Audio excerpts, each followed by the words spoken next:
Hello မိုးလင်းလာနဲ့မမေကပင်လေးတွေကိုရေလောင်းပေးပါလေရှင်။ရာသီဥတုကလည်းအရန်ပူတာဆိုတော့လေမနေ့မိုးလင်းလာပြီဆိုတာနဲ့မမေ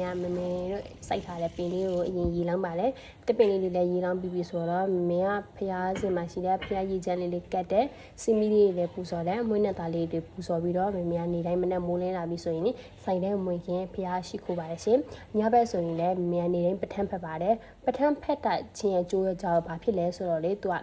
ခန္ဓာကိုယ်စိတ်ကိုပို့ပြီးအေးချမ်းစေတယ်ပြီးတော့ကိုယ်မှရှင်တဲ့ကိုယ်စောနဲ့တွေကိုလည်းကိုယ်ကနေတိုင်းမြင့်တာပို့လို့လားမသိဘူးနေတနေ့ထက်တနေ့စိတ်ကလည်းပို့ပြီးအေးချမ်းလာတယ်ကိုယ်မှလေလောဘစိတ်လို့ဒေါသစိတ်လို့တော်တန်ပြေပြောက်စေတာပေါ့နော်အဲဒါကြောင့်ဖြစ်နိုင်မယ်ဆိုရင်တော့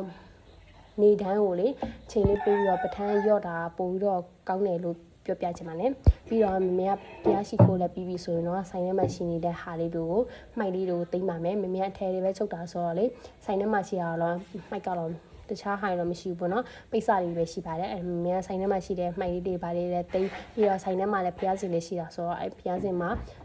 ဖျားမီးတွေလည်းပူစော်လဲရေချမ်းတွေလည်းပူစော်ပြီးမွှေးနံသားတွေလည်းပူစော်ပါလေဆိုင်ထဲမှာရှိနေတဲ့အမှိုက်ကိုအရင်ရှင်းပြီးမှမမေကလှုပ်လေးတွေစလုပ်ပါလေရှင်ဆိုင်မှာတော့ကိုတယောက်တည်းပဲဆိုတော့ဒီဆိုင်မှာရှိတဲ့အလုပ်သမားလည်းကျမပါပဲဒီဆိုင်ရဲ့ဆိုင်ရှင်ဆိုရလည်းကျမပါပဲရှင်ဆိုင်ရမှာရှိတဲ့မှိုင်လေးတွေစားသိမ့်ပြီးဆိုတော့မမေကလှုပ်ဆရာရှိတဲ့ထဲလေးတို့အခုကနေစပြီးတော့ချုပ်ပါမယ်ရှင်ထဲလေးလည်းချုပ်နေတန်းလန်းနဲ့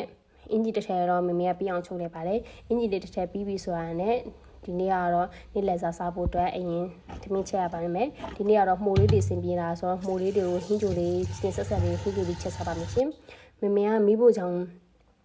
ဝင်ရင်မိဖို့ကြောင့်လေးတက်ရှင်းနေမှကြိုက်တယ်အဲ့တော့သမင်းလေးပါလေးချက်ပြီးရင်ဟိုဘက်မှာရှိတဲ့မိဖို့ကြောင့်လေးကိုလည်းတခါတက်ရှင်းလုပ်ပါမယ်ရှင်ဒီနေ့ကတော့ဝတ်သားလေးကိုလည်းချိုးကြော်လိုက်ပါတယ်မိုးလေးကိုလည်းနှှုတ်ချက်လိုက်ပါတယ်ပြီးတော့ဒီမှာစီးစရာရှိရာဆေးပြီးတော့မမေသမင်းချက်တဲ့နေရာကိုလည်းတခါလေးဆေးကြော်ပြီးတော့တက်ရှင်းလုပ်လိုက်ပါလေရှင်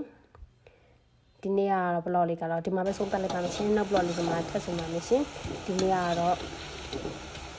ရသားကြော်ရင်းနဲ့မိုးဟင်းလေးနဲ့ဒီနေ့လေးမိမိစားလိုက်ပါမယ်ရှင်နောက်ဘလော့လေးမှာထပ်ဆုံးပါမယ်ရှင်မမေဗီဒီယိုလေးကိုကြည့်ပေးတဲ့တယောက်ချင်းစီတိုက်ကိုလည်းကျေးဇူးများတင်ပါရှင်တတာ